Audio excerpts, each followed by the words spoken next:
llac Gran Salat, a la zona de Farmington, la bahia de Farmington, la tinc just aquí al darrere, on vaig fer les fotos que veureu ara a continuació sobre aus, sobre ocells, sobre falcons, àguiles, gavines.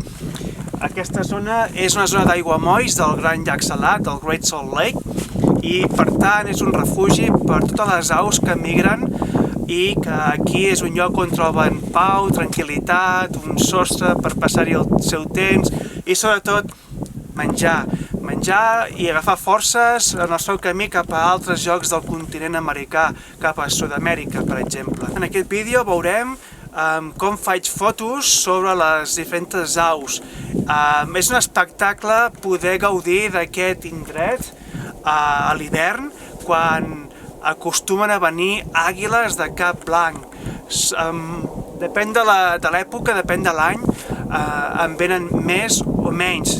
Aquesta vegada n'he trobat menys que fa, per exemple, l'any 2017 o el 2018, que era un espectacle. Hi havia moltíssimes d'àguiles de cap blanc. En aquesta ocasió vaig poder fotografiar-ne unes quantes i és magnífic poder observar-les com treballen la seva, com ho diríem, la seva presa, com observen, com esperen el moment perfecte per caçar, com espanten les altres aus que estan en el seu camí, les gavines, per exemple. Per fer aquest tipus de fotografia cal un treball previ, en la meva opinió, en la càmera i també en aspecte com executar tota aquesta informació. Jo acostumo a treballar en mode manual, perquè així tinc el control absolut de la càmera. Velocitats entre 1.600, 2.500, a vegades també pujo una mica més, però cal tenir en compte que si es treballen aquestes velocitats tan importants per congelar el moviment, també generen soroll, aquell gra que a vegades pot arribar a molestar una mica. Però bé, és inevitable per aquest tipus de fotografia. També a vegades utilitzo l'opció de ISO automàtica, ja que moltes vegades quan canviem l'objectiu, fem el seguiment de les aus, doncs també canvia la llum. Per tant, la sensibilitat automàtica ens ajuda a obtenir també bons resultats. Si no et vols enredar gaire amb el manual, pots utilitzar l'opció, per exemple, la Canon és prioritat de velocitat, la funció TB baixa, també va bé. Tu simplement decideixes la velocitat en què vols treballar i la màquina fa la resta. Aquests serien les característiques a tenir en compte, entre d'altres, però bàsicament és, per congelar moviments de les aus, és treballar amb velocitats ràpides, 1.600, etc. Jo utilitzo normalment f5.6 o 7.1 també. També va en funció del dia, de la llum que tenim. Les muntanyes Wasatch, no em digueu que això no és maco, no m'estranya que aquí les àguiles, les gavines, els mussols vinguin i s'hi vulguin quedar. Ara estic veient una au, és un falcó, que maco. Per cert,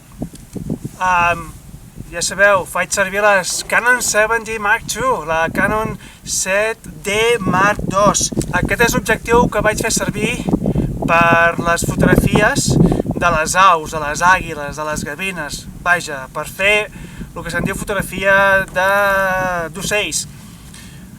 És el 70-300 de Canon. És el que tinc.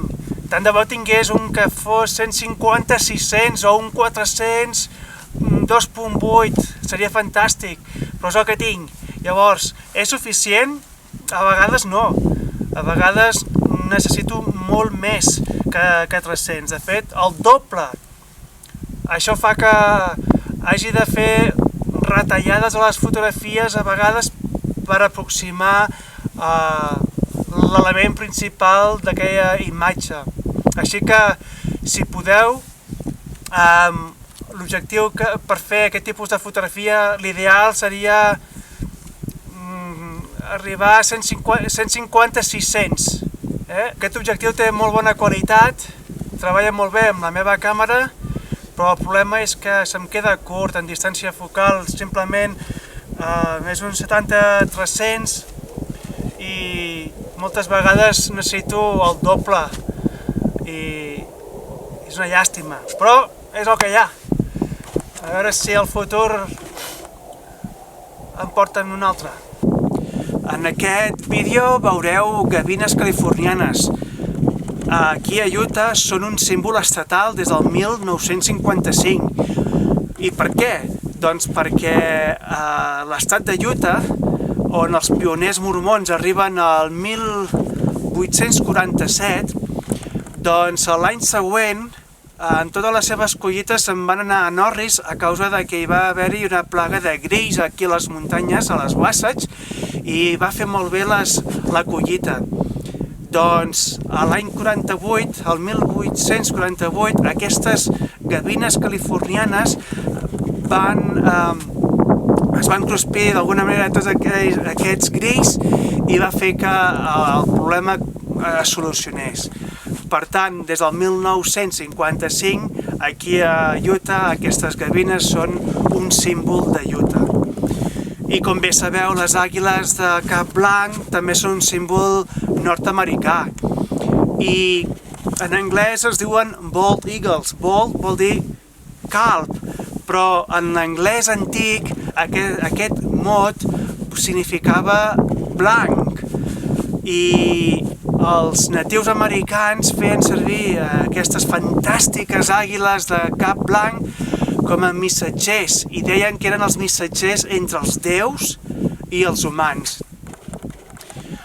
En aquest vídeo, a part de les gavines i d'aquestes àguiles tan importants i famoses, també veureu un parell de falcons. És fantàstic poder observar totes aquestes espècies en un lloc com el del gran llac Salat. I espero que també us animi a sortir i a buscar objectes, ja siguin aus o siguin altres tipus d'animals o simplement objectes que es mouen, com ja sigui un cotxe, i practicar altes velocitats, diferents Fs i diferents ISOs, i treballar, estudiar una mica la càmera, la vostra càmera, i aquesta és la forma com, a base de pràctica i de fallar i d'encertar, i tornem així a aprendre aquesta cosa tan magnífica com és la fotografia.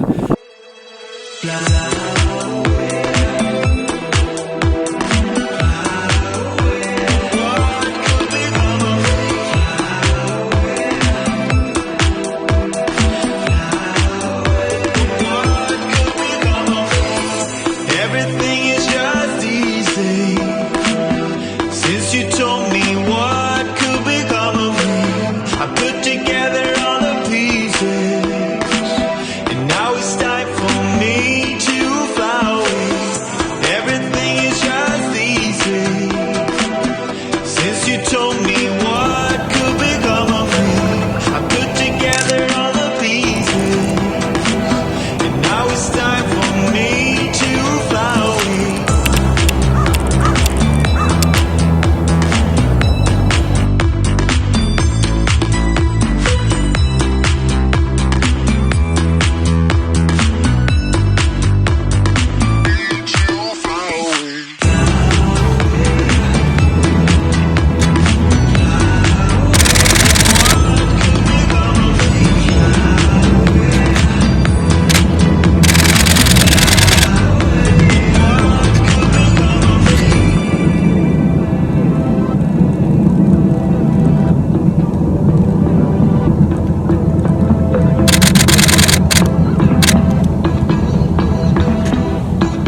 Si us ha agradat el vídeo feu un like. Ara em quedaria aquí tombat una estoneta, però foto un fred que pela i el millor que puc fer és tornar cap a casa i beure'm un bon got de xocolata desfeta ben calentonet per escalfar aquest cos.